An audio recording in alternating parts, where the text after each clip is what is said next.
करते हैं। क्या प्रज्ञा ठाकुर के बारे में हम सब जानते हैं कि वो इस तरह के बयान देती रहती हैं, कोई उसके लिए हमें हैरत नहीं होती है। लेकिन क्या हम ये अपेक्षा कर सकते हैं कि इस बार उनके खिलाफ कोई कार्रवाई होगी, प्रधानमंत्री इसका संज्ञान लेंगे, उनकी पार्टी संज्ञान लेगी? और जिस तरह का माहौल बन रहा है देश में, लगातार हम इसकी चिंता व्यक्त कर रहे हैं, दुनिया भर में चिंता व्यक्त की जा रही है, क्या आपको लगता है किसी तरह की कार्रवाई होगी? अनम्यूट कर लीजिए। मुकेश जी, कार्यवाही करने के लिए कम से कम उन्हें कोई गलत काम तो भी तो किया होना चाहिए ना।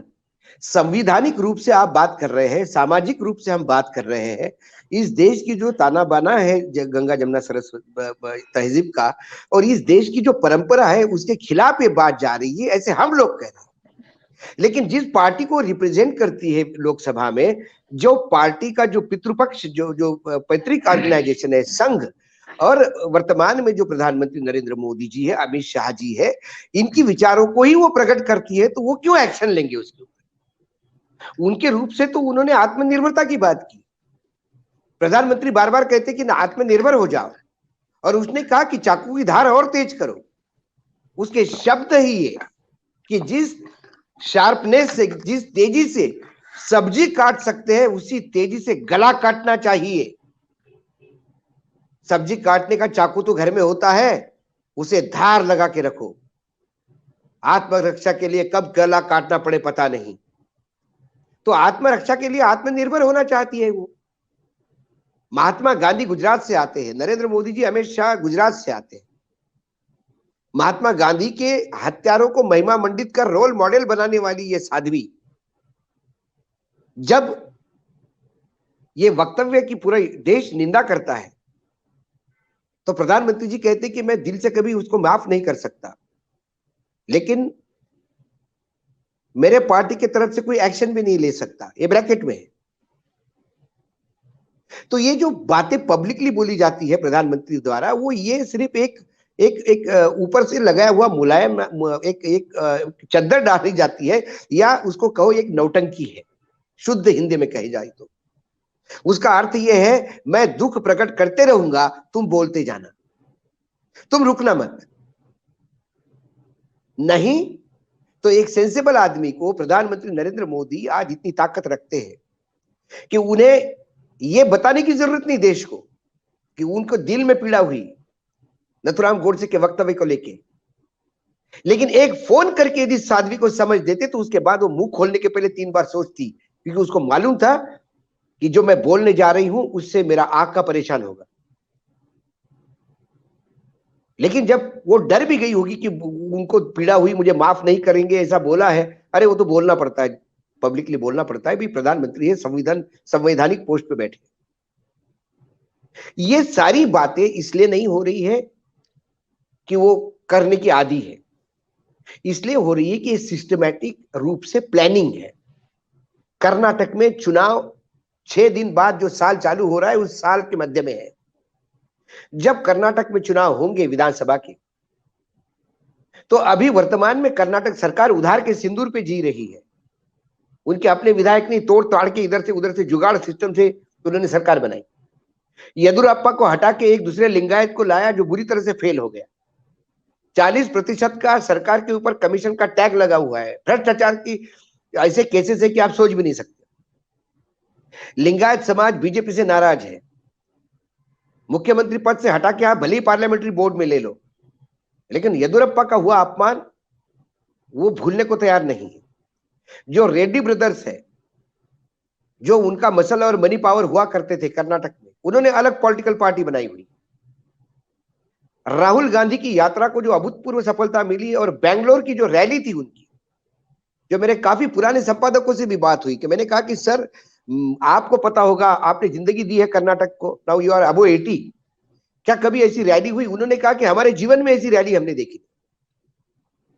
उससे बैकफुट पे आई बीजेपी, क्योंकि बीजेपी को मालूम है दक्षिण भारत जाने के लिए जो गेटवे उनका है वो कर्नाटक है। यदि वहां मार खा के आते हैं तो फिर तेलंगाना, आगे सब कुछ भूल जाइए आप, आंध्रा तेलंगाना। तो ऐसे में जी आपको जब नॉर्थ में थोड़ा गड्ढा दिखता है, उसकी भरपाई साउथ में करनी है, और जो कर्नाटक आपके पास है वही जाएगा, तो एन केन प्रकरण सत्ता में आना वापस है, तो फिर आपको कई जगह पे माइक्रो लेवल पे काम करने होंगे। पूर्ण कर्नाटक हिंदुत्व की लहर पे नहीं चलता, तो आपको कहीं हिजाब करवाया, कुछ जगह पे आपने झटका और हलाल करवाया, कुछ जगह पे आपने मंदिरों में जो मेले लगते हैं उसमें मुसलमानों की दुकानें बंद करवा दी। जो महाराष्ट्र का बॉर्डर है वहां हिंदू मुसलमान नहीं चलेगा, तो आपने कन्नड़ अस्मिता की बात करना शुरू कर दी। जो मामला सर्वोच्च न्यायालय में है, बिना वजह उसके ऊपर चिल्लाना शुरू कर दिया कि 40 गांव मुझे चाहिए, 40 गांव मुझे चाहिए। अरे 40 नहीं, तू 60 ले ले, कोर्ट को तो देने दे। अभी से चिल्लाने की क्या जरूरत है? शेर आया, मेरे को चाहिए, मेरे को चाहिए। क्योंकि आपको वहां बिल्कुल दिखाना है कि जब आप बोलोगे तो महाराष्ट्र से आरोप होंगे, और उसके बाद केंद्र सरकार आपके साथ खड़ी रहेगी। इसके मायने आपके कन्नड़ के वो आत्मसम्मान के लिए केंद्र आपके साथ है, तो बीजेपी आपके साथ है। जी बीजेपी का साथ दीजिए। ये ऐसे कई प्रकार जी है। तो इस साध्वी को ऑल द वे, प्रज्ञा को ऑल द वे वहां बुलाना शिवमोगा में, और वो एरिया है जाना जाता है इसके लिए, हिंदू मुसलमान के लिए, और वहां ये वक्तव्य दिलवाना, ये उनका एक स्ट्रेटेजी का प्लान है। अभी ऐसे कई वक्तव्य होंगे, बिल्कुल और ये वक्तव्य वहां तक सीमित नहीं था। मैं दूसरे वक्तव्य को लेकर चलता हूं, सिर्फ 1 मिनट लूंगा। और एक जी वक्तव्य शायद आपकी नजर से हटा है। आज ही सांस्कृतिक और पर्यटन मंत्री, कैबिनेट मंत्री उषा ठाकुर ने दूसरा एक बयान दिया है भोपाल में। राष्ट्रीय सुरक्षा और सावरकर, इस पे व्याख्यान देते हुए उन्होंने कहा कि अब हर हिंदू को लाइसेंसी हथियार रखना जरूरी है।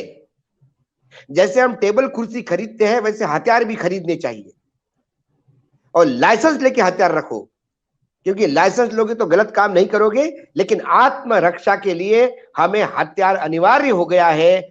संघ ने हमें पहले भी हाथ में लाठी थमाई है रक्षा के लिए, लेकिन अब हथियार की जरूरत पड़ने लगी है।